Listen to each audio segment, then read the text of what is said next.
Yes. One quick question I do have. Mhm. If a community wants a historical designation, we know that you had the number 50. Y'all start there. This community is 57 years old. Oh, yeah. What is the process that they can do to start down to become a historical community or go through that Well, process? Because there is a significant historical value maybe on that particular parcel of land.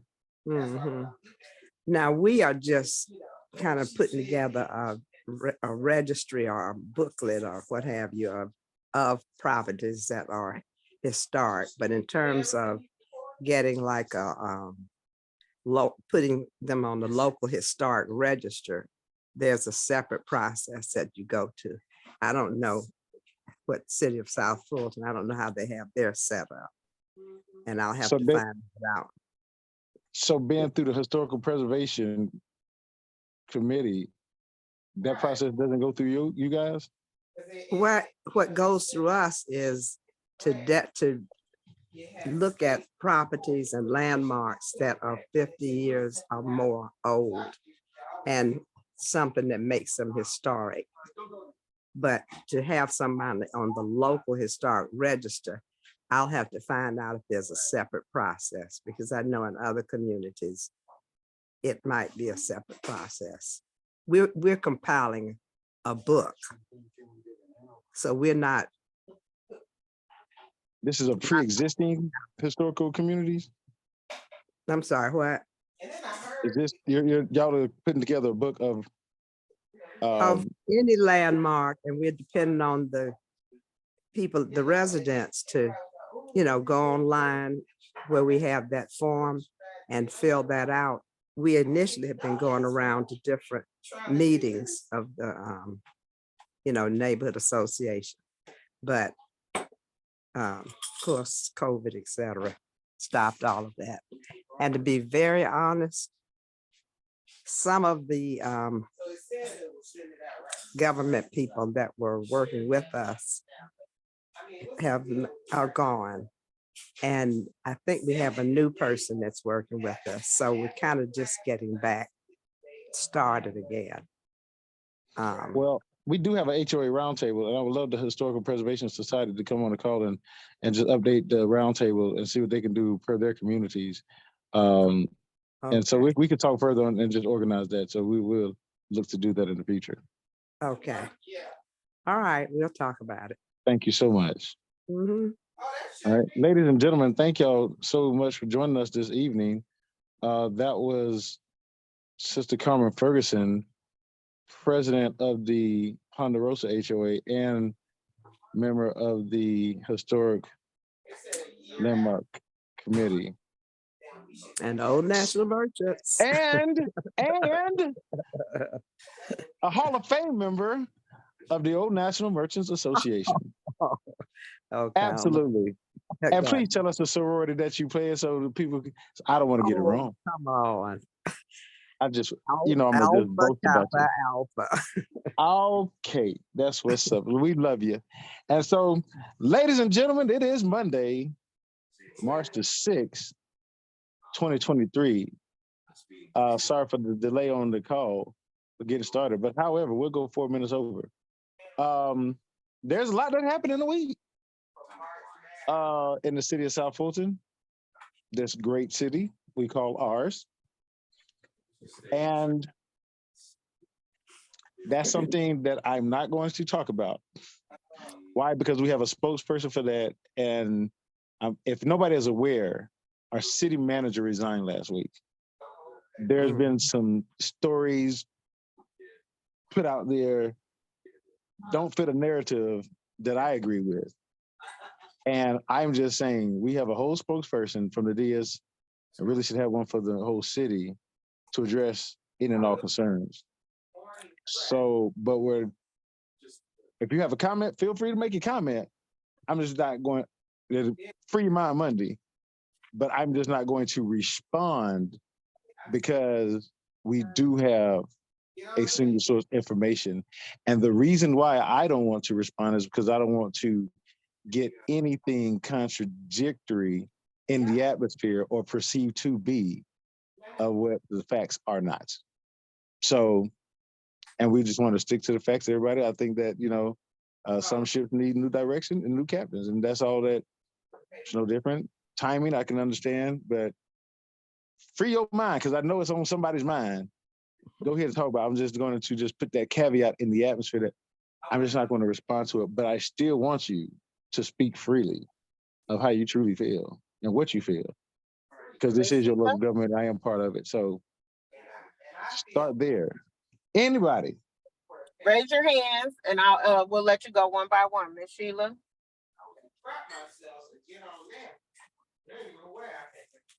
Miss Sheila?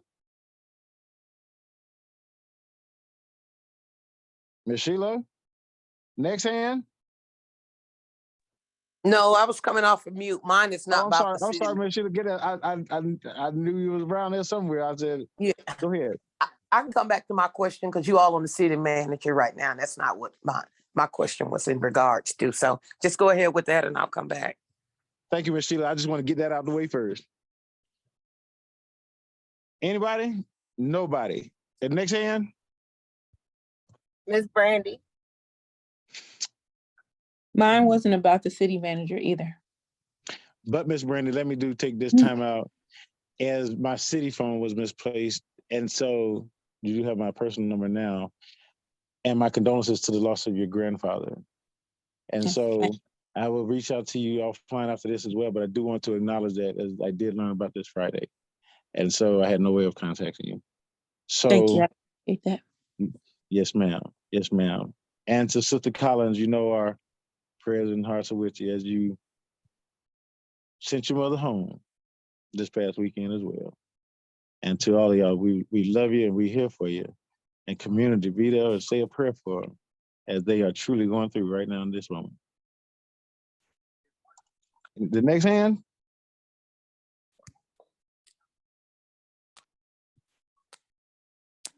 Okay, I think that's my hand. Councilman Reed. Hey, Is it Jane Williams? this is how y'all doing? How are you doing? I'm doing excellent, man. Excellent. Now, my question is not about the city manager either. I'm glad you clarified that, though, that she was down. But Thank you that's so not my much, question. Jane. I tell you, yeah, that's right, because we do not oxygenate foolishness. Thank you out there. So next hand is, any more hands? Going once, twice, no more hands. Let's circle back around to Miss Sheila. Go ahead, Miss Sheila, with your question that you had. Okay, my question was about, and I'm sorry for this allergies with this pollen that's out. It's already catching me. But my question was about the redistricting of all the districts, and we still haven't gotten a map. We didn't get a map of the first one, and now you all are redistricted again that we didn't know anything about till 2 weeks ago when Linda Pritchett was on the line, that we had a second redistrict, and we still haven't gotten a map from the first one. And where's the map from the last one? We still don't know who's in the district, who's not in the district. And like I said, it was a surprise to me when Linda was on the call and said that it was a second redistrict that was done behind closed doors and then nobody knew anything about it. And that was a surprise for me to hear. I don't know if anybody else knew anything about it. But where's the maps? How can we obtain a map? It was said the first time that we was gonna get a map, and then the mayor was gonna send out a map to everybody. Is the map available, or how do we get it?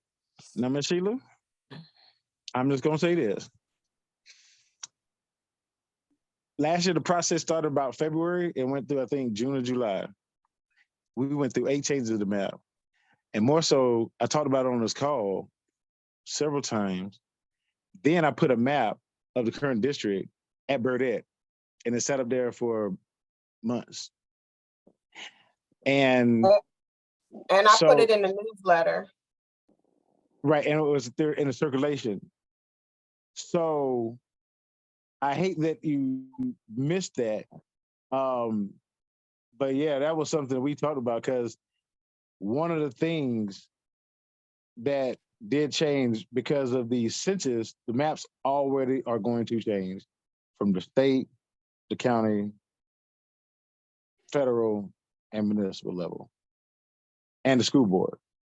And so that's how they found over 200 students who didn't even live in the county registered to go to one particular school here in the city of South Fulton. And they had to put that to rest because due to overcrowding.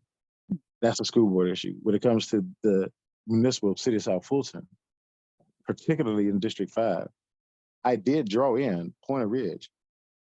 And I was very clear on the reason. I grew up at 1110 Burkhurst Drive and have an opportunity to absolutely represent the house that I grew up in the community and in the city I live in. I very much took that opportunity, said I was going to do it because one other reason, main reason was it was a true definition of taxation without representation, as they was left representation, no representation for quite some time.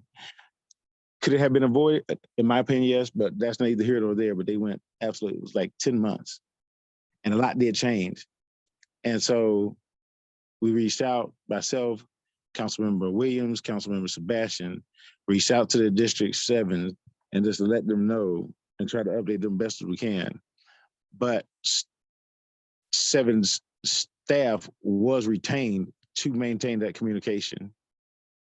And I guess the role changed somewhat because he moved to another position that's under the mayor. So I was very clear. And we talked about it, I know, at least for months. And so, because I knew I didn't want to get to this point where people's, oh, I'm surprised and shocked, is because I made it a very distinctive point to bring that up countless times and countless occasions.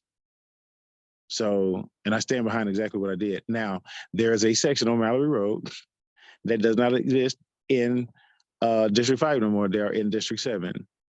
And that's like the Melanie Manor community. Now, maps must be contiguous as to keep them proportionally aligned per district.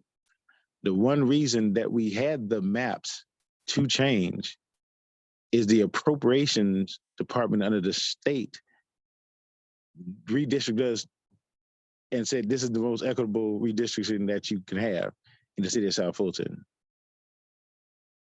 Not everyone agreed on what they came up with. That was volume 1. We settled on volume 8. So it's 8 different changes. And so things had to be realigned. Some part of the districts got cut out.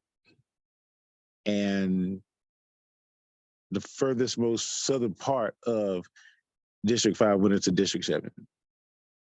And some people think it's political because Rosie Jackson stays in Melanie Manor, but I let the state go down and design it however they saw fit, because some people had 18,000 people they represented in their district. District 5 had 12,000. It was unbalanced.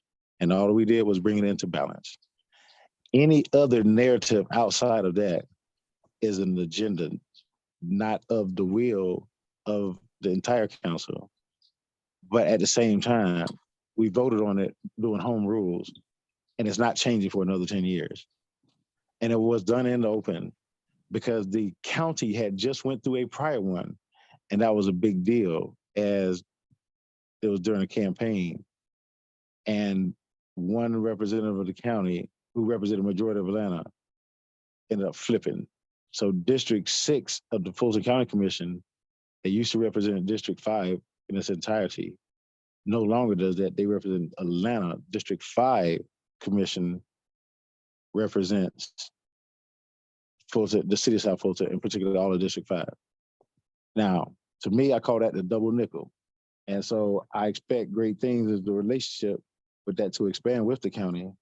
And hopefully we can grow from that, as you know, Marvin Arrington, who will be on this month to introduce himself as your commissioner. But with that, and I know that was very public, and I know the mayor himself, one thing he's very good at is education. And he printed all the maps of all the districts. And so as my lack of oversight and making sure that I got a map of the previous district, which I do have, side by side with the map of the current district. That's on me.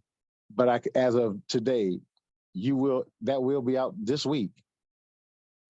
And if I need to roll around to every HOA to show you out there and we can have a one-on-one session, I would have absolutely no problem doing that. Because it's going to be the same thing every time. I didn't do anything. I let the process be the process. And I let the appropriations committee from the state dictate how well it will be brought into balance. And so as for me, I'm more concerned about the city as a whole and not being a mayor of one particular district. Because I'm just gonna hold my tongue on that, but it's just process. If you look at the city as a whole, it was the best thing for the city now, and I stand behind it. So Michelle, since y'all didn't know that, I'm going to get this side by side and y'all gonna be the first meeting I come to. And I said, we'll have a round table. We can have it at the church or we can have it in the driveway. But I will be bringing you that and I will get those copies to you ASAP since you missed it. And so I just want to stand right there with that. Go ahead. Our guest speaker for the evening is here now. So at this time, I want to introduce our new 100-day-old Director of Parks, Recreation, and Cultural Affairs, Mr. Tenard Turner. He would like to give an update on what's going on in Parks and Recreation.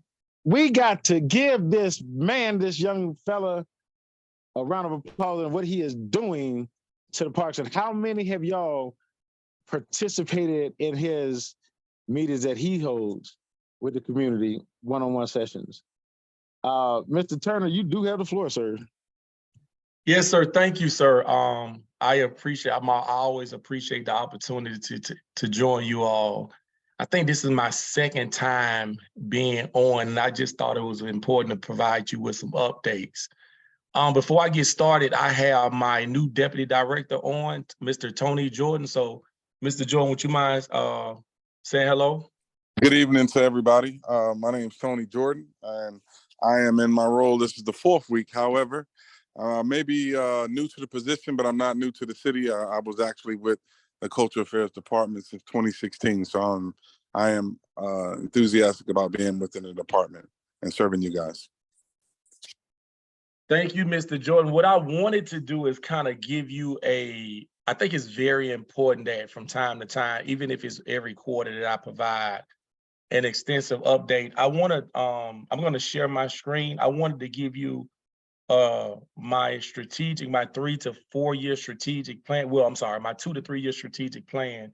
I was actually supposed to present this to council last month, but unfortunately I wasn't able. So I'm going to try to share my screen, and so everybody can see it. Can everybody see my screen? Yes. Okay. Sure. Can everybody see the screen? Mhm. So, Yes. ma'am, I'm sorry. Yes. Okay. So again, my name is Tenard Turner. I'm the director of Parks and Rec. Tony Jordan is the deputy director. Hopefully I'm trying to work this out. Let's see, it's not moving. Okay. So just to let you know, my 3 to 5 year, I'm sorry, 2 to 3 year strategic. Can you hear me? Can everybody hear me? Yes. Okay. Yes. So my strategic plan aligns with the master plan, the parks master plan, as well as the city's strategic plan. So I thought it would be smart of me to make sure that my strategic plan aligns with the city and the parks master plan. So the table of contents is basically, we'll go over the summary, the vision, we'll go over the mission statement, we'll go over the program pillars and the strategies. And if anybody have any questions as I move forward, please feel free to stop me and ask me any questions that you may have. I'm not gonna read it verbatim. This is just kind of describes what I just said. It was important that my strategic plan aligns with the City of South Fulton plan and the Parks Master Plan as well. So this is just basically saying that in my objectives. The vision is to provide affordable recreation, physical and cultural opportunities for the city of South Florida residents with a focus on families, youth development, adults, and building healthy communities. That's important. The mission is we are committed to improve the overall quality of life. That's the main objective. And we want to make sure that we're providing best in class, multi-generational recreation program services. Hence the word multi-generational. Basically what that means is that we're providing programs from age 5 until. So that's until. So 5 to 75, 5 to 81, 5 to 92. I think that's important that we ensure that we're servicing the citizens of South Fulton holistically. And the only way we can do that is we provide programming for everybody. That's that diversity and inclusion. These are my pillars. Recreation pillars, standard outcomes of program safety, participation, prevention, intervention, and diversion. Those are basically the program pillars. These are the Ms. program Williams has a pillars. question. Yes, ma'am. Hello, sir. Thank you so much for joining us tonight, Mr. Turner. Yes, This ma'am. is Jane Williams. And so you said the programs, right? When will they start, and are they gonna be free or are they gonna cost? So I'm gonna get into that a little bit later Oh, okay. on. Okay, And I'm gonna break everything down to you. So, but Okay, that's a very good good. question. So So the maybe we should program, wait till you finish your presentation for questions. that'll work. I apologize. You're absolutely right. So the program pillars are prevention, intervention, and diversion. And basically, this is a description of it. When you talk about prevention, we're talking about after school, summer camp, athletics. You're talking about intervention, we're talking about workforce development, financial literacy, vocational training, and we talk about diversion. We're basically talking about reducing the recidivism rates of our youth. So those are my internal pillars that we're gonna focus on over the next 2 to 3 years. And let me just say this, there's no other Parks and Rec doing this right now. These are what we call wraparound services. So these services, instead of me just focusing on sports and athletics, you know, you have to meet the community where they are. And right now we're in a crisis mode. So I have to do crisis prevention activities that affect the family holistically. I cannot work on a youth and then, you know, create this, you know, engage the youth and then put him back in that toxic environment. So we're going to provide wraparound services even for the family as well. So it was important that when we look at programming today, we have to look at provide those wraparound services. And I can assure you, there's no other Parks and Rec even thinking about that because they're mostly dealing with after school, summer camp, and things of that nature. This is going kind of slow. Okay, so again, strategy 1, criteria 2, preserve, replace facilities. So the strategy 2 is wrapped around the Parks Master Plan criteria, as you see the star at the bottom of the presentation. The objective is, and I'm not going to read this verbatim. One of our problems when I came in and did an assessment, I was here I left in 2018, and one of the things when I came back, I said, you know, we have to make sure that we preserve our grounds and our infrastructure. Well, how do we do that? We do that through preventive maintenance. I found that we didn't have we didn't have scheduled preventive maintenance a program, or we weren't signing up for these different programs when we were getting things done, like i.e. the Hawks Court. When the Hawks came in and they provided the courts, we didn't have a maintenance program, which means that every 2 or 3 times a year, the Hawks should come back, lay eyes on it, take a look at it, do an assessment, and if there's anything wrong, they should fix it for free. Well, we didn't have that. So why are we spending millions and millions of dollars?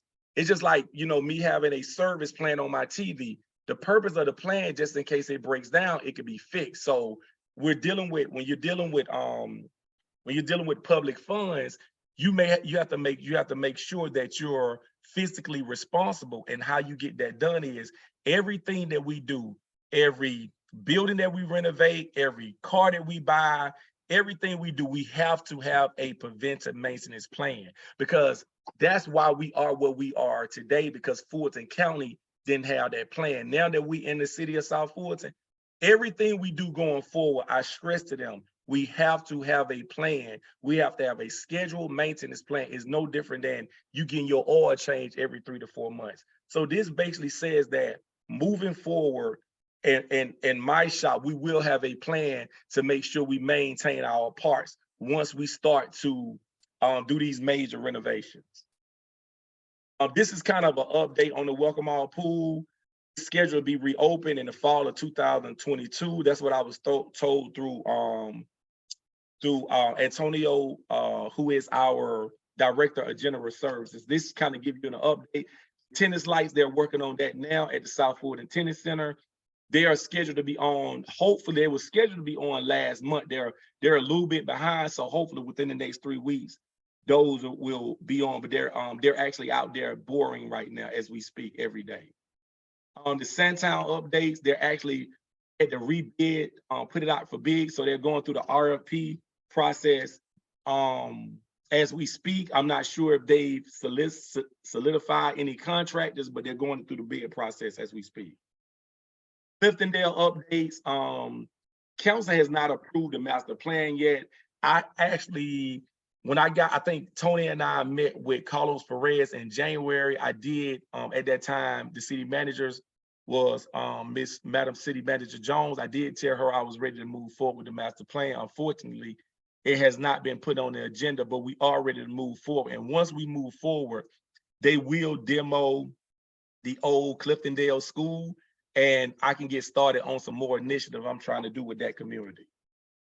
Goal strategy 2, goal 3. Again, this is the part of the city of South Fulton strategic plan.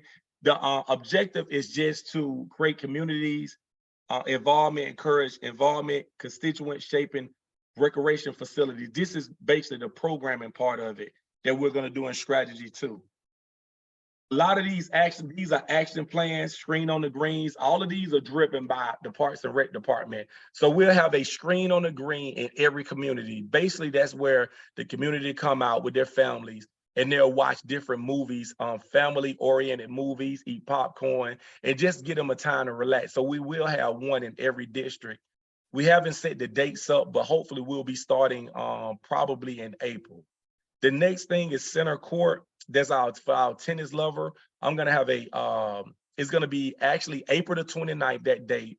I'll get out the flyer next week. That's been already approved. It is for you to come to the South Fulton Tennis Center and just have a day, open tennis, we'll barbecue. We have vendors that are gonna come out. So if you wanna be a potential vendor, you can come out and sell your products. And you'll also get to meet the new supervisor that we just hired, Mr. Alexander. He's great. He has about 25 years worth of experience, managerial experience in managing tennis facilities. So it's going to be open to the public. We'll have lots of fun, games, prizes, and things of that nature.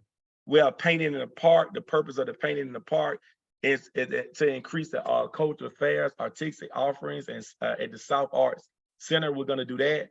We're going to have Paw Down. That's my event will be at the dog park. And that's just for all the dog lovers. We'll have a costume contest. We'll have other dog vendors out as well. We're gonna have a block party that we're gonna have designed for just the community to get out. And we're gonna have a number of programs for toddlers and things of that nature. So these are all driven by the department. Strategy 3, goal 3, the City of South Fulton strategic plan to increase community collaboration. These are the youth engagement. We're trying to, I'm not sure if anybody ever heard of PAL, which is the Police Athletic League. My dad was an officer in the city of Atlanta for about 32 years, and he ran PAL for 10 years. And when I got back, one of the things that I stressed to Chief Meadows is that I felt like, sort of like the city of Atlanta, we should get a PAL program. I think PAL is all the programs are ran and driven by police officers. And I think that fosters the relationship between the youth in our community. So hopefully we'll get that going. That's one of my initiatives in FY23. The next program I'm very excited about, it's electric. Through this partnership, It aims to provide young people with the opportunity to learn about careers in the field of heating and air conditioning, HVAC, electrical engineering. So basically, this is my workforce development plan. This gives, everybody can't go to college. So I was reading a study the other day, and it was saying that electricians are making $300 an hour. So this is the program geared towards to get kids involved in HVAC, electrical engineering. They'll be taught all of these programs. This program here will be held at Burdette Park, our own Burdette Park. Most of these are driven by, they will be housed at Burdette. And students can come in, they can learn about electrical engineering, HVAC, and we're trying to teach them a skill that they can carry on and get jobs in the field, making anywhere from $50 to $200 an hour. So this is part of our workforce development plan. I'm excited about that. Think It Out Loud male mentoring program. That's the decrease recidivism. That's gonna start in this summer of 23. And that leads me to my midnight basketball league that will be held at Burdette Park. It's scheduled to kick off in May. That's part of my reducing recidivism for young men. I have partnered with Councilman Reeves as well as Chief Meadows. And basically how that looks is that this is not just about basketball. We're using basketball as a pillar to bring them in. The young men, before they play, they will have to go into the back, and we will have classroom on financial literacy, on involvement in gangs, drug usage. We're gonna pour into these young men. We'll have Marvin Aronson.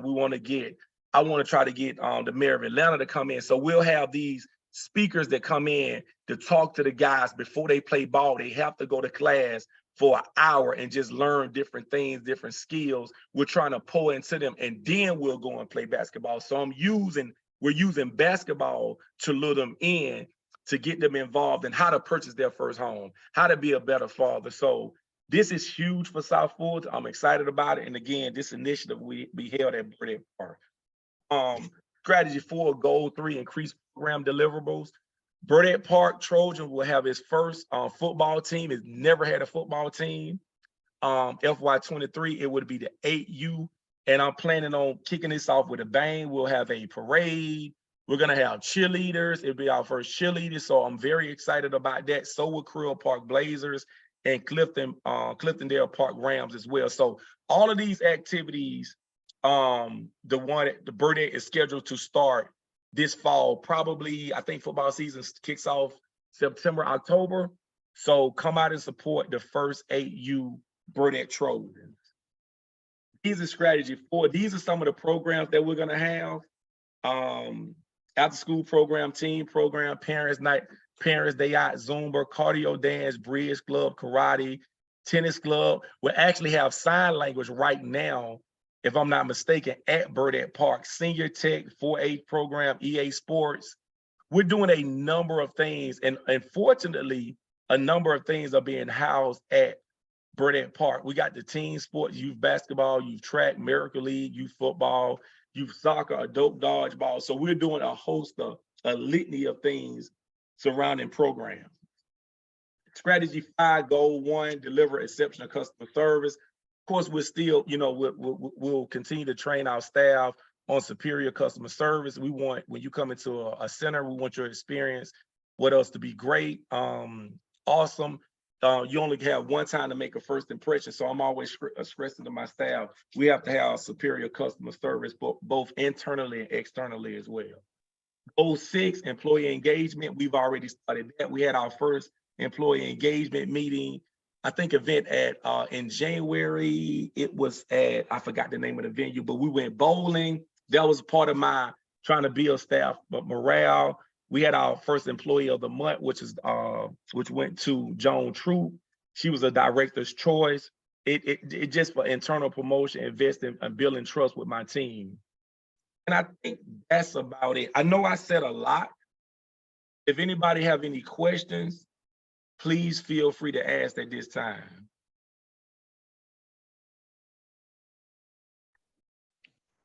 Okay, So- this is Oh. Oh, I'm sorry. Oh, look like somebody else had their hand up. Go ahead, Jane. Okay. Well, okay, now I can't remember if you went over it or not, the question that I asked you before. When, did you go over when would the program begin and if there would be a cost? Yes, ma'am. There is a cost for the programs. We do have a fee schedule that the council did approve, I think about a couple of months ago. What I can do is I'll provide, I don't know them right off hand, but I can provide you with a fee schedule. Now, all the diversion programs will be free. We're not going to charge for the midnight basketball leagues and things of that nature. Those are free because, again, those are about decreasing recidivism. So I want to make sure that those programs are free. And that's my way of even getting those young men to come in and participate. But the costs are marginal based on the after school and summer camp program. What we don't want to do is we understand that that's a Title I area. So we want to make sure our prices are low because we're not revenue driven, we're impact driven, if that makes any sense. Right. So your basketball at midnight Yes, ma'am. is free. Yes, ma'am. And that's considered a diversion program?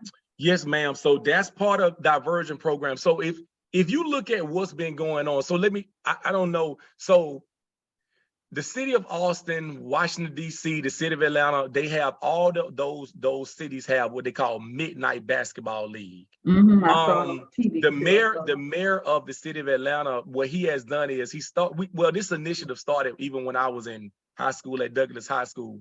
This is a way of keeping young men off the streets. The problem with theirs, they do it during the week. I do mine on the weekend because that's when the youth are more prone to get into stuff on the weekend, not Tuesday, Wednesday night. Mine is on Fridays and Saturdays up until midnight. So we'll start the games. They'll come in about 8 and they'll run through 12 o'clock. And remember, police will be on staff. Lieutenant Williams and his crew will always be there. We'll have refs. So they have to be involved in this. The purpose is fostering that relationship again with police and the youth for them to look at Blue as being a role model, as a protector. We're trying to change that perception. How do we do that? Midnight basketball. And the goal is to keep them out of trouble. Because if they're engaged, if they're in Burdett, they're not out breaking into houses and doing unruly things. So my goal, whatever I got to do to get them in there, but once I get them in there, there is a classroom session prior to learn about financial literacy, how to be a great father. We'll have Marvin Arrington, we'll have speakers from all over the pour into these young men. So the purpose is to get them in there. How do you get them in there? Basketball and the DJ. Okay, thank you. Thank you so much, Yes, sir. ma'am. Bellwood. Hi, this is Miss Johnson, Mr. Turner. I'm going to go over to Burdett Park. Okay. Do you all have a cleaning crew over at Burdett Park as of now? Yes, ma'am, we do. We do have a cleaning crew. Well, we have a cleaning crew. It's not really necessarily a crew. It's 2 of our parks workers. And just to let you know, they're stretched very thin because they have to also not only clean Burdett, they have to clean outside restrooms and things of that nature. So we're in the midst of trying to get more because they have to go over to the tennis center. They got to go over to the art center. So they're kind of stretched from time. So they're trying their best to get in. My ideal thing is to have a janitor just stationed at Burdett. I would love to just have one custodian that's just there for all my centers. But again, that's one of them situations where we don't have enough staff to actually do that. But that's my goal in the FY24 budget. I'm going to ask for a custodian to be housed at each of our facility that does not move. They stay stationary. So hopefully that would help with any cleanliness. And I did create a SOP related to building cleanliness to keep to hold the supervisor responsible for keeping that facility a little bit better. So, you know, those are some things that we're trying to do. Well, reason I said that because the seniors are over there taking computer classes, and the tables are just dirty. The computers are dirty, and and some of the computers are not even working. They don't have the mouse to them. Sure. So again, Tamiko did make me aware of that. That's why I came up with the SOPs. And Tony is gonna be doing random cleanliness checks. And if it's not clean, we're just gonna write people up. So, and in terms of the mouse pads and things, we can order those things. So if Tamiko can get me a list of things that you all need, we'll be willing to do that. Just a caveat to that, one of the things that we did do today, I told Councilman Reeves that we were going to be meeting with the Hawks. We actually met with the Hawks today over at Welcome All Park. They wanted to take a look at the State Farm neighborhood room that they have at Welcome All. And one of the things I stressed to them, and Tony can attest to them, I wanted one at Burdette. We needed one immediately. The same thing they have at Welcome All is the same thing we need at Burdette. So they're interested in doing it. Hopefully I can get them back out next week. I really want them to take a look at it, because in the midst of that, I really want them to do that computer lab as well. State Farm has a lot of money. I'm hoping they'll be willing to do that room, the room on the other side, and as well as that computer room. So I'm really trying to bring in that, looking at that public-private partnership.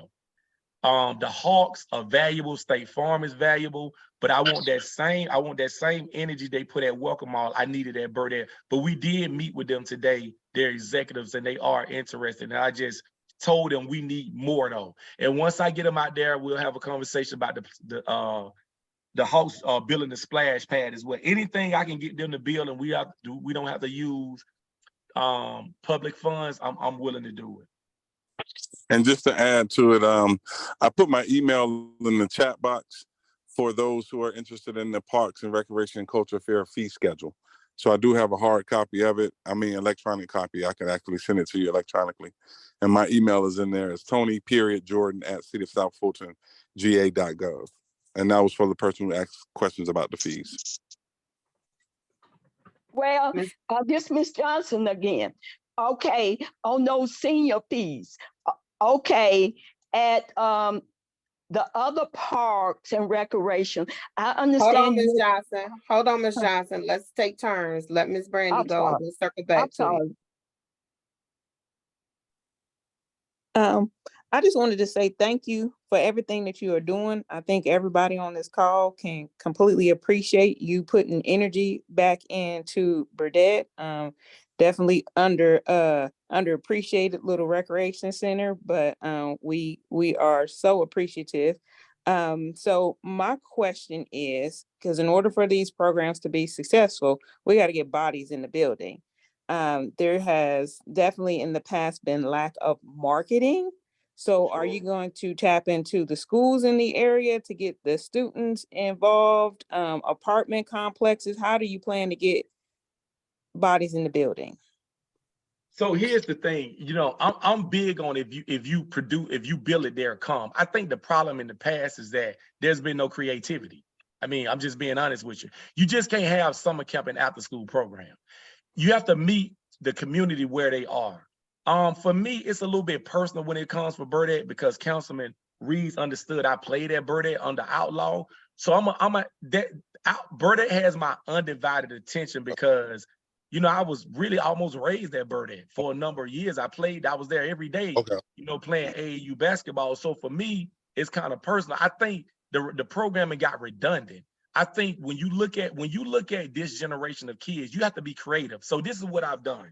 What I've done is I've taken a number of our positions and I created what they call specialty positions. You can no longer just have people that's coming in doing like rec specialists. What I've done is I went to HR and I created within maybe tomorrow or this week, you'll see posted, I'm looking for a personal trainer, because Burdette Park will have a cardio fitness studio. I want a personal trainer that can come in there and show y'all how to use the weights. We'll have that.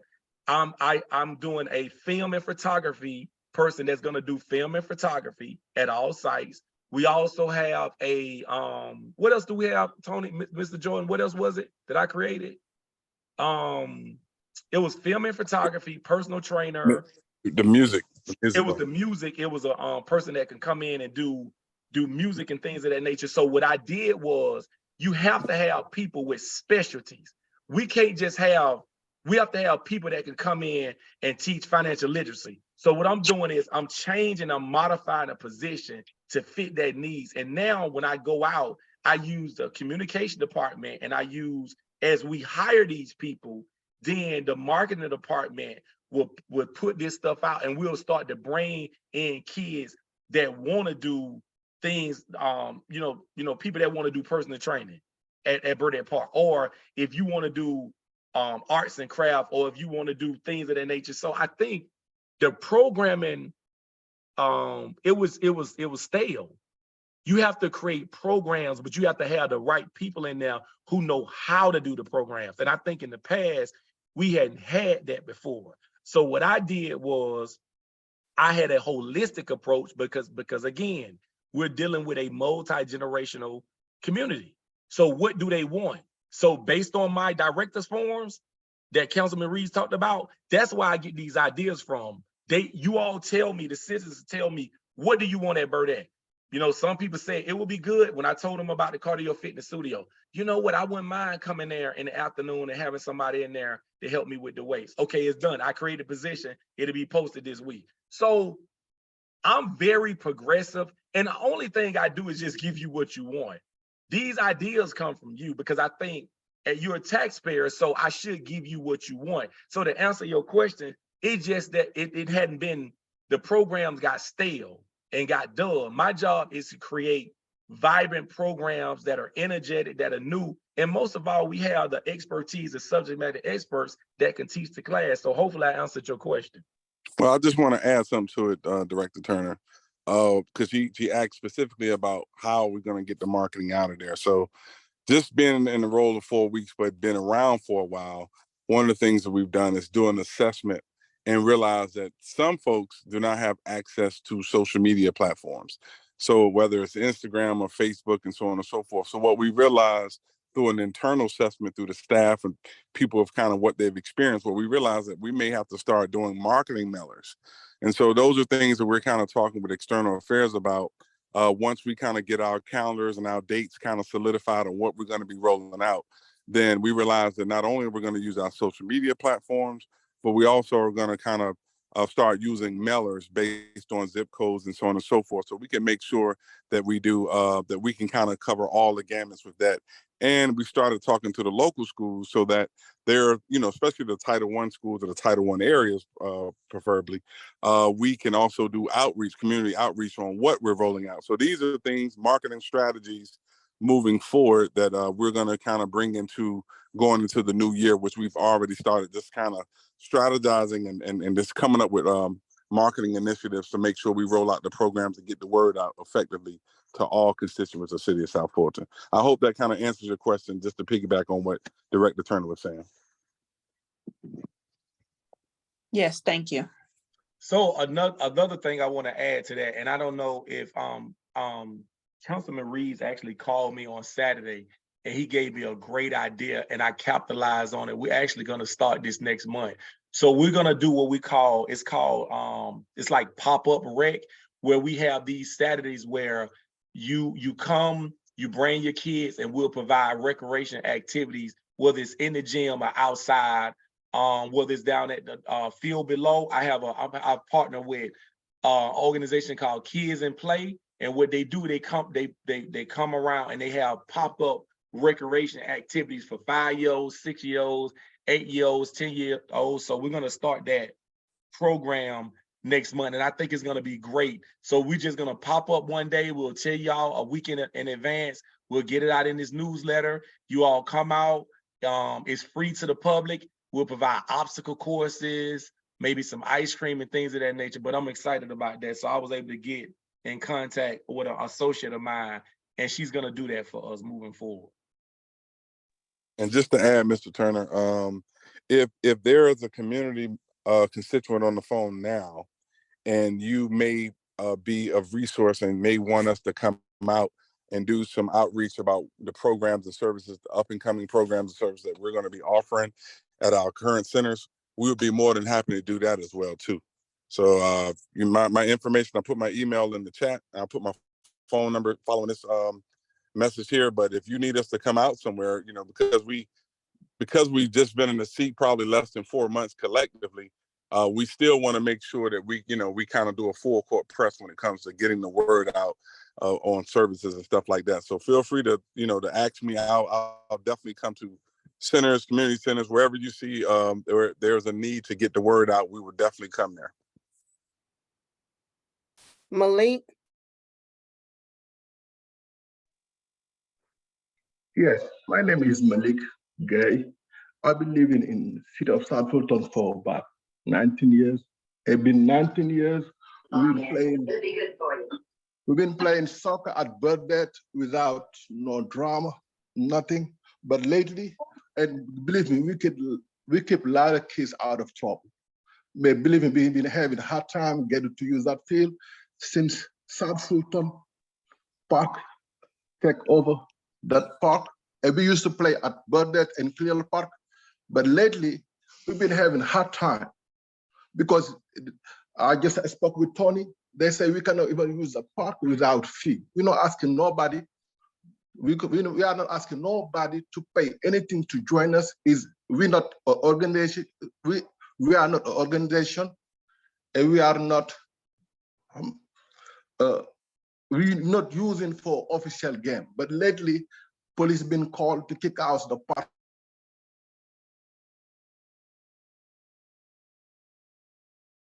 Okay, so is this the Burdett field down the one that we now own at Burdett? Yeah, it is. And I spoke Okay. to the gentleman earlier today too, Mr. Turner. I can Okay, elaborate. so let me kind of give you some intel on that. So I think, sir, when your organization was using the field or your group of people, we didn't own the field at that particular time. The school owned the field, so there was no parameters around it. So now that South Fulton owns it, it's my job to ensure that the individuals that are using that field pay a fee, because there is a fee schedule to use our field. So if I allow groups just to come on the field and use the field for free, then it opens up a Pandora's box. I have to do the same at Cliftondale, Wilkerson Mill. That's the fee schedule. The council comes up with the fee. I just adhere, make sure that I'm the rule enforcer. So once we got the field, there's a fee. We charge our associations a fee to use the field. There's maintenance, there, upkeep, there's things of that nature. So from a public safety standpoint, from just being physically responsible, it's my job to ensure that when you have those soccer matches or those gatherings, you guys have to pay a fee, because they pay a fee everywhere. The associations pay a fee. So we cannot have, people just using the park. And then what that is that actually is public safety. So if I don't know you're using the park and something happened at the park, then City of South Fulton wasn't liable at first, but now we are. So since we are liable, we have to know who's using the parks, because I can't let you on the field and then something happens and then now you're trying to sue South Fulton, but you weren't even on the books. So what the police are doing, they're just enforcing the rules that were set by council. So that's kind of that's one of them situations where my hands are tied, because the council makes the policy and they enforce the rules in terms of using the field. You have to have a permit to use the fields. And it's like that in every municipality. You cannot be on the fields or use a pavilion without a permit. So if you don't have a permit, what Lieutenant Williams is doing, he's saying that you're not authorized. We don't know you're on the field. So if we don't know and something happens, then we're liable, if that makes any sense. Yeah, for your information, I just talked to City of College Park. They allow us to use their field without fee. And we've been doing it for 19 years. Believe me, we get a lot of kids out of trouble. Some of them are now lawyers, some of them are accountants, all kind of stuff. But if it's just for wellness, I can understand if you have an official game, we'll pay for it. And I've been to different fields. I'm the one which in charge to rent, but it's you just rent the field like for Fulton County, you just pay to reserve the field. But if you don't reserve it between 5 days, first come, first serve. But if you're asking us a fee, especially $150, I'm the one who usually with my own money to bring water and make those gully with my personal money. And I have I pay taxes on South Fulton. I think that's what the tax is for. If you want someone liable, you can put my name on. But we've been there for 19 years without no trouble. And nobody never got sued or do anything about that. Someone even passed away in that field. We never think about making money or try to sue somebody in there. But if you, for wellness, and for wellness, I can see why if someone would just someone prefer to play basketball, but we into soccer. That's what we've been doing this for years. As a taxpayer, I'm going to interrupt here, Mr. Malik. This is a conversation that's going to have finish up offline because it's almost time for this meeting to end. So you did get your initial comments out. I'm gonna move on to Ms. Chandra.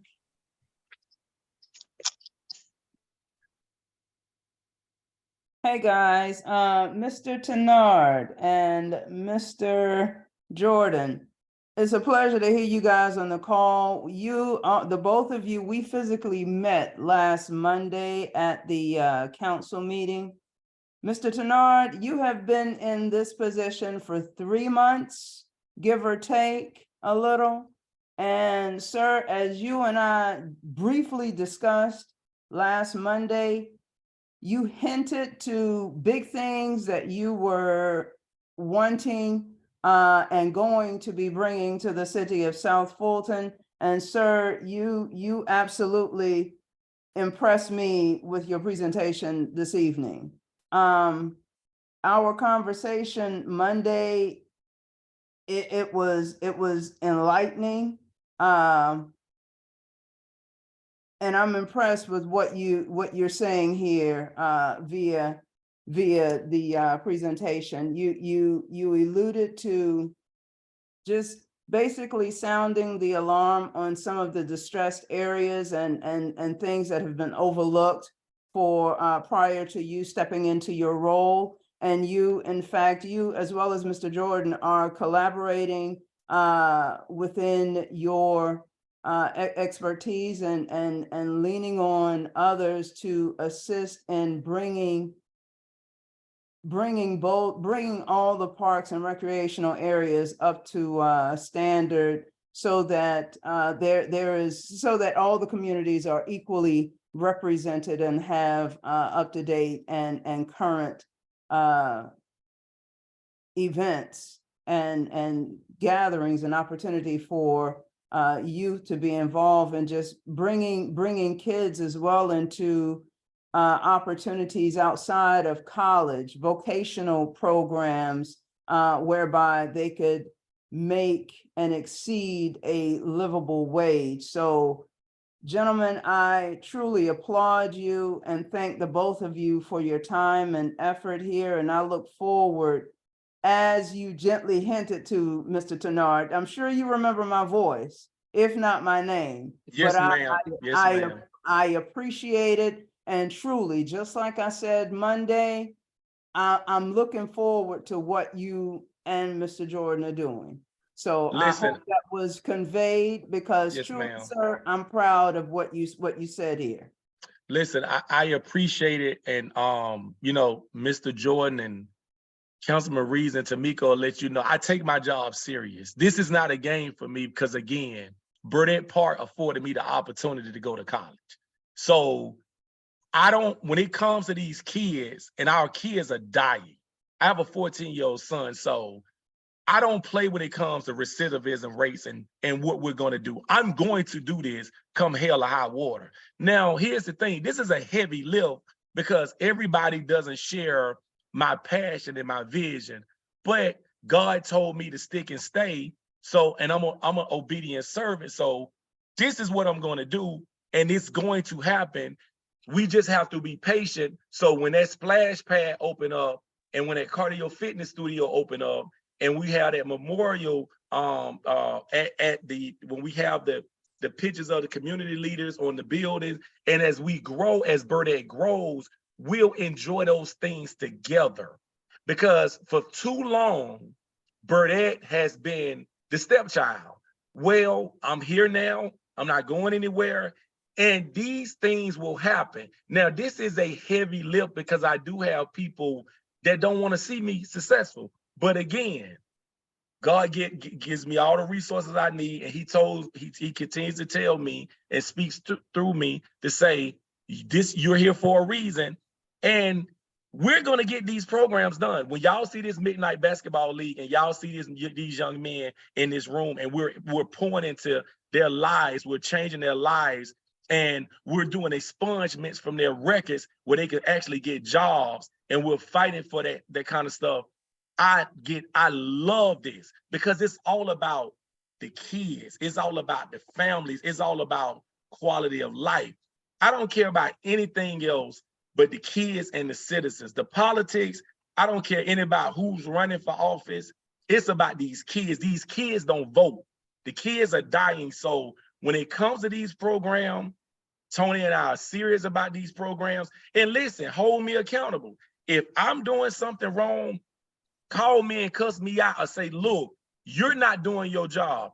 I want to be held accountable, but I'm not retired in place, not yet. I'm a long way from doing that. So as long as I'm here, we're going to do these programs. I spend a lot of time at Burdette. I was just at Burdette today planning. How are we going to do AAU basketball? How are we going to do the Midnight Basketball League? How are we going to do these things? So I'm constantly planning and trying to come up. We're trying to do a wrestling program at Burdette because I know that's a non-traditional sport. So listen, I'm working.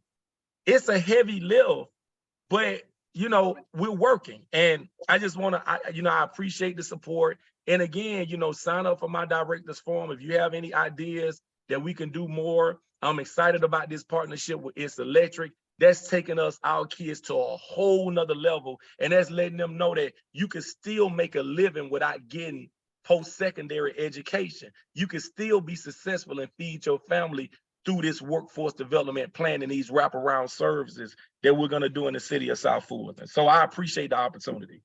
Yeah, Mr. Turner, and I just want to piggyback on that. Could you just expound just a little bit more on this electric and what that means and what does that bring in to the community about the workforce development?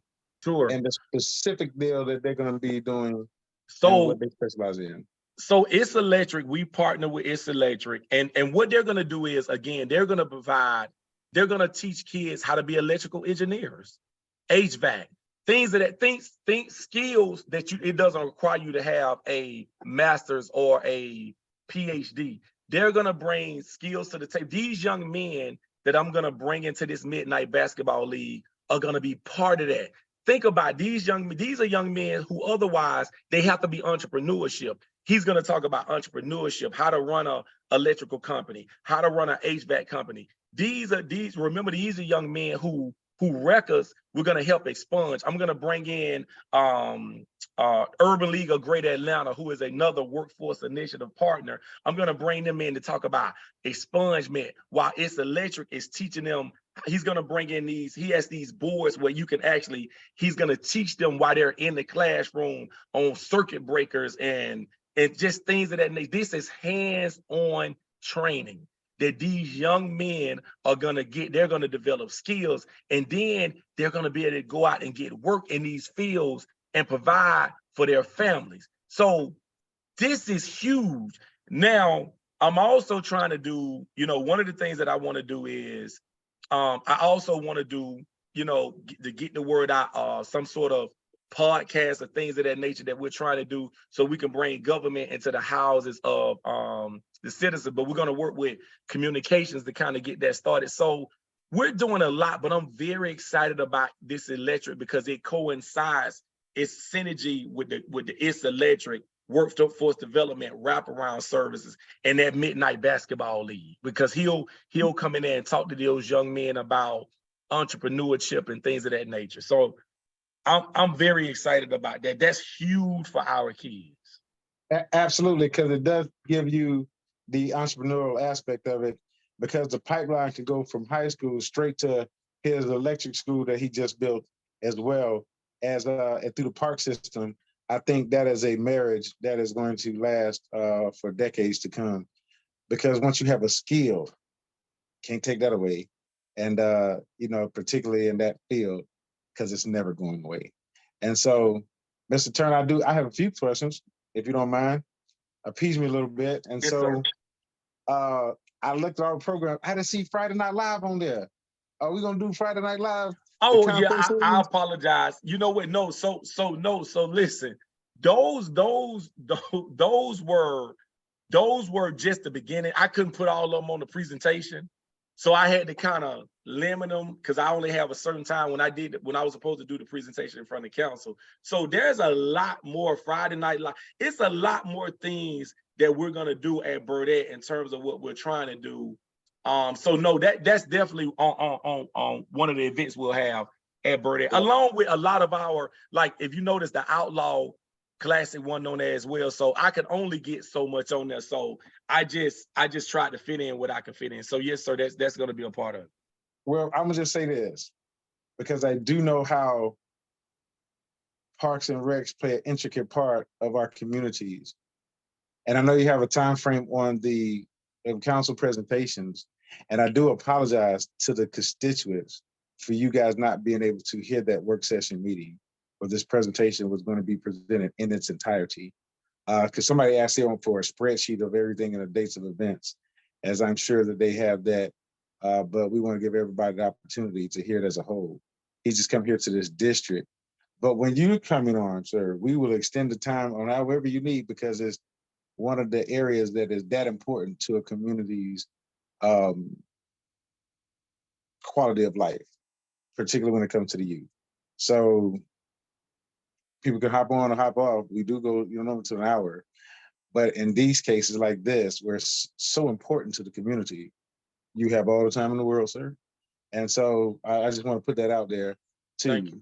But I do ask the community to sign up for your meetings that they can meet with you one-on-one, because we do want the input on that field, Burdette Field, as we talk about the uses of it, part of it being a fire station, part of it being a park.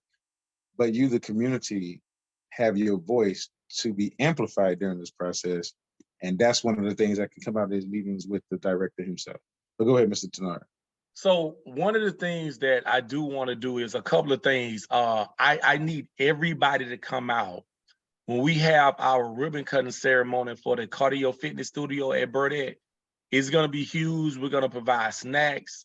Of course, we're going to do a ribbon cutting ceremony. I'm going to try to get the news, the media to be out there. We've never had that at Burdette. And listen, this is going to be huge. This is a place that you can go and work out. I mean, it's going to be cardio fitness studio, treadmills. This is state-of-the-art stuff. Our young men can come in there and train during the off season and lift a little weights while they're playing basketball. So we're going to make sure we keep up this equipment. We're going to wipe it down. So it's a place that you can come in and just work out, watch some TV, do a little bit of treadmill, lift a little bit of weights. But I do urge everybody to come out, because listen, things like this, we have to celebrate. This is huge. This is a huge accomplishment. And I was just glad that I was able, me and Mr. Jordan and I was able to be a part of this. So I really want you to come out. And anytime we do things at Burdette, we're going to do a lot at Burdette in terms of where we have to do ribbon cutting ceremonies. Sort of like the mural we're gonna paint. I'm looking forward to that. I'm trying to get the young lady to come on next Monday to talk about how that mural will look like on the side of Burdette Park. When again, I'm in the process of trying to get the Hawks to build a splash pad. They're gonna do some computer labs, I'm trying to get them to do something to spend some of their money to brand, because it's all about marketing and branding. Anytime a organization like the Hawks and State Farm can be a part of the community, they do a very good job as our partner. And we will be having a Hawks basketball camp at Burdette this summer.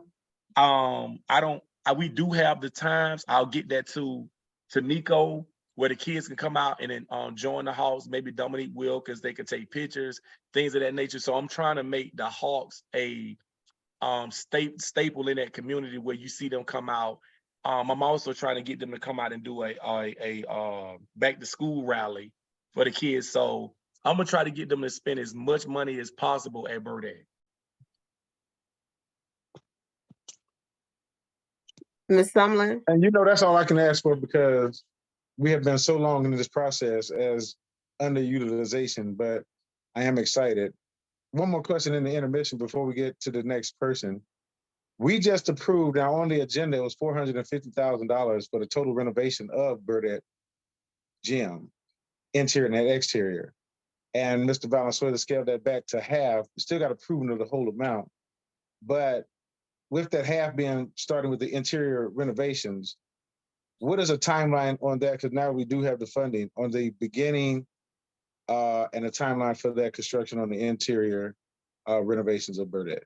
Sure. So we're meeting with General Services every Thursday at 9 o'clock to give updates in terms of what's going on. So what I can tell you, the holdup has basically been contractors. For some reason, it's just been hard to get contractors to come out, give us quotes. I'm not sure what's going on. Even with the cardio fitness studio, it will probably be done by now, but we just been having a hard time getting contractors to come out. Now, they was actually just out there today looking at the divider, because what we want to do is we want a divider where you can hit a button and it goes back to divide those two rooms. So technically those are two separate rooms. So the State Farm room would be the farthest room to the left, and the other room will be different. So we need something that can divide those two rooms so the after school kids can be on one side, and then we can have the general public on another side. And so they're in the midst of doing things. It's just that the contractors has really been slow. So it's kind of hard to give us a timeline, but contractors were actually out there today looking at that divider to kind of see what they were going to do. So things are moving. It's just that they're moving slow. We just been having a difficult time in terms of the contractors, because the money is there, the resources are there. It's just, we have policies in terms of purchasing and procurement that we have to deal with. So we have to get, a certain amount of quotes. So we just don't have timelines on a number of these things. I was hoping that, the cardio fitness studio would be open by now, but unfortunately, it's just been taking us a hard time to even get quotes. And so that's kind of where we are. But my promise is to, have that studio open before the summer so the citizens in that district can enjoy that building even more. Absolutely, because one of the things is that we do want is, if in case you don't know us, I really push for the Parks and Recs being open 7 days a week, utilizing the partnership with Georgia State through their internship and people who are majoring in Parks and Recs. But that's something that at your level. And so, but I would, and I could say, hey, I can give you the people right now, but that would be me interjecting myself into staff, in which we should not do, is that we should let them go through their process. And I actually let the process play out. And so, unfortunately, bureaucracy is snail pace. We're all used to it. But certain things can be fast tracked because of neglect, and we want everything to look equal. And plus, we just added on the Burdette Field. So we expanded our territory specifically for parks in the green space. And so, but thank you for that. And so that we do, because here, just real conversations, and but we can expect it to be done this year. And so, and like you said, before the summer, I'm really kind of banking on that splash pad, as I was hoping it would be up and constructed by April, but because with the lights and everything else and the big B, but for Burdette in the center. But the Burdette Trojans. Now, I used to play football. And so, I'm all in on this Burdette Trojans, as I want everybody, the entire community, to come out for this one, as we'll roll out the bands, and we just have to do something special, because I like first, and the first 10U football is that's a big deal. I want a jersey too, by the way. And so, thank you. Next question. This is Ernestine Sumlin. Thank you, Mr. Turner and Mr. Jordan, for joining us. Just 2 quick statements, please. Let us not forget our young ladies. because we have to continue to uplift them through positive programming as well. And we do have a WNBA basketball, Skyhawks basketball team here in Atlanta. So if we're doing some outreach for young men, let us not forget our young ladies as well. And as far as the marketing was concerned, I thought about this and I don't know if it would even work. You may possibly be able to tap into some of the colleges who have students who may need to have volunteer hours or internships, that they may be able to come to some of the recreation centers and put in some volunteer time that way with some of their specialties and what they may consider majoring in. So those are just a couple of thoughts that I had. So thank you. You're welcome. Those are actually great thoughts. And just so you know, we're on the same frequency. Dr. Bullock is a personal friend of mine. He and I finished undergrad at Savannah State University, and he actually has been about 17 years with Clark Atlanta in the Mass Comm department. He's also at Clayton State. So I've been in touch with career services from both of those institutions because we're looking to do something in the hemisphere of what you just mentioned. So I just wanted to let you know that we are researching, and we are research phase right now. However, I've already started the conversations with those institutions, and I'm looking to expand that to Georgia Tech and so on the other schools as well too. All right. Thank you. Absolutely. And Mr. Jordan, you did speak about something earlier that I want to piggyback on as well. As you said, you'll be going around to the different communities, educating the communities. Would that be better served too if y'all had a Parks and Recs mobile command center that can go around? And so I know we have one for other departments, but seeing one for Parks and Recs, I said that would be a good little deal. As I think there might be grants out there for that. I actually love that idea, Councilman Reed. That's a great idea. Yeah, there are a couple of grants out there for that. I just thought it was a great idea to have pop up, maybe a mobile unit, like you said, sort of like the dental truck that comes around and service the community, the youth getting their teeth cleans and things of that nature. So, when you gave me the idea, I tried to capitalize on it, and I remember I had an associate. That's kind of what she does, these pop up rec shops where she provides different things that kids can do for an hour, hour and a half, 2 hours at any field. All she needs is a field. So she was willing to do it. So we'll find the funding for it. So we're gonna move forward with that. And also too, is when you talk about programming and partnering with the schools, and y'all said y'all gonna get more advertisement out and then do print media. As printing being a background of mine, there's nothing in the world that is ever going to replace print media. You have digital all day long, but there's just nothing going to replace print media. And that's where you can reach every doorstep, because it's also too digital to. And Absolutely. as part of y'all Parks and Recs program and doing that, could y'all create like a print media within the department to work as apprenticeship for people who want to go into that field as well? And for funding for that, could that be under, since we're in the census tract, could those funds be used, could CBDG funds be used for that specific purpose?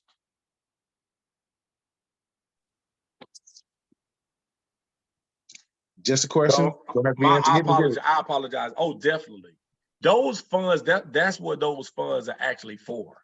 That's actually what they are for. So to answer your question, Mr. Jordan and I have been trying to figure out, well, not trying to figure out, we know how to use those funds. It's just, trying to figure out who has those funds and how can we get to those funds so we can utilize those funds. Because if you read the rules, and Mr. Jordan can kind of elaborate on this a little bit more around the staying in compliance. The focus are these type of programs. I mean, I think if I'm not mistaken, the city of College Park, Councilman, that's how they built their splash pad. Well, am I right, Mr. Jordan? That's correct. That is correct. They built their splash pad. So here we are, the city of South Fulton. We have these funds, and we could build a splash pad in essence of $300,000 to $400,000. I can basically fund my recidivism program because they focus on these areas. It's a Title I area. This is most of the schools in the area don't have a free lunch program. So that's what these funds are used for. It's just when you have layers and layers and you're trying to figure out who has what, it's kind of difficult. But when College Park has a splash pad that was built using these funds. Yeah. So that's the frustration part. So, and just to elaborate on what Director Turner is saying, what we've taken the liberty to do was go to the CDBG's website. So the awards that we received, the city of South Fulton rather received, those were entitlement CDBG funds. So I've already printed the rules as it relates to what is an allowable expense and what it could be used for. And just to echo what Director Turner said, we're in touch with what's the director's name? Michelle Johnson of it's College Park, correct? Director Turner? yeah, it's College Park. Yes, sir. Yeah, it's College Park. So we're already in touch with her, and it's for the purpose of telling us how they spent their CDBG money, because the unique thing is that we've already have a annual master plan that was done probably in FY21, and it's on the city's website. So and it's pretty extensive because it does involve different departments within the city of South Fulton. However, as Director Turner stated, and you stated, Councilman Reeves, there are things that we can make an allowable expense. I just think it would behoove us to talk to a neighboring city to make our life a lot easier, and the constituents can benefit from it as opposed to kind of freestyling trying to figure it out. So that's one of the other things that we are doing, as we mentioned, marketing and all of that. We're researching, and we're not afraid to talk to our neighboring cities. Other cities want to see us win. And so we've been very successful at trying to cultivate those relationships. So at the end of the day, the constituents could benefit what we're researching. The constituents benefit. Thank you for saying that, sir, because that is what it's all about. As it's called precedence, and there's already a successful model. We're not trying to reinvent the wheel. We're just an extra spoke. And all you know is an extra spoke, it just shores up a wheel to increase its effectiveness and efficiency. And all I'm saying is, District 5 spoke up once before and on this very call, and things miraculously moved the next day because of what they was committed to doing. So, Director Turner, you are the director, sir. You know how to best use those funds. I say go after and get it for all of the park systems that need it, and because we are in the census tract, districts 5, 6, and 7, part of 3, that we're even more qualified. Yes, sir. You're right. The Absolutely director right. there. So I'm just saying, be the director. Go Yes, sir. direct. And if there's any flack, District 5, what are y'all committed to do? Because this directly affects us, and that's our money to fund the things that we need and everything you heard this evening. What y'all committed to do? I say, Show remember I up said, and show out. Show up and show out. that's what I'm talking about. Because we have said this, I said, there's gonna be another time, another deal that we're gonna come down the road. I'm gonna need that same energy, because it's rightfully so due to the communities in the census tract, which we have the highest crime rates, we have the highest almost of everything. But I refuse to accept we are the bankhead of a city that also has a buckhead. We are in the north and the south. That's crazy. As equitable, what they call it, equality, equitable, and inclusion, whatever. I don't even know what that means when it's not put in practice, when we have the ability to do it. We have everything in place. Let our people lead. We hired them for a reason. Now, we funded it. I have provided my fiduciary responsibility, and I stay out their way because they are the directors, they are the lead. I don't have to do anything except for provide the funding. But the community, I'm gonna need y'all to go demand the money. Absolutely. when the presentation comes. If there's any pushback. I don't think there should be, but well-led case, Mr. Turner. And thank you all. And thank you for coming. It is 8 o'clock now. So I do want to respect everybody's time, in particular staff, because y'all had to work all day long. And so, but I'll let y'all have closing comments and last word. Just really quick, I think Mr. Malik, I spoke with him earlier today. So we spoke earlier prior to him coming on. And I want to offer some solutions because at the end of the day, I empathize with what you're saying. And I will just say I will echo the same sentiments my director stated about just being liable and having to have rules that we follow. And now it's that property is under the city of South Fulton's umbrella.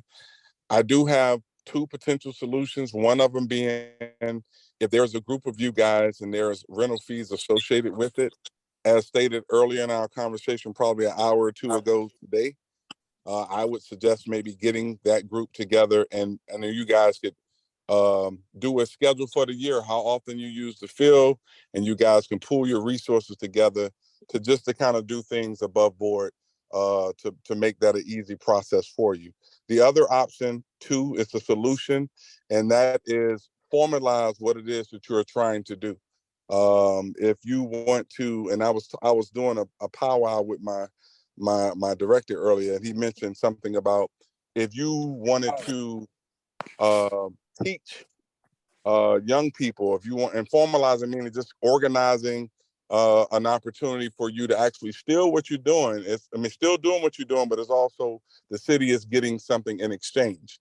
So it's one of the things where you want to use the space, but in exchange, what are we going to do for the city? Because as Mr. Tanara stated, we have to make sure that our constituents get something out of it. So I just wanted to say that really quick because I know, Mr. Miko, we went to the next person, but I wanted to, before I got off the phone, I wanted to offer you 2 things to stew over, just to think about those solutions. So, you're not on the phone and we're not telling you, no, you can't use the space.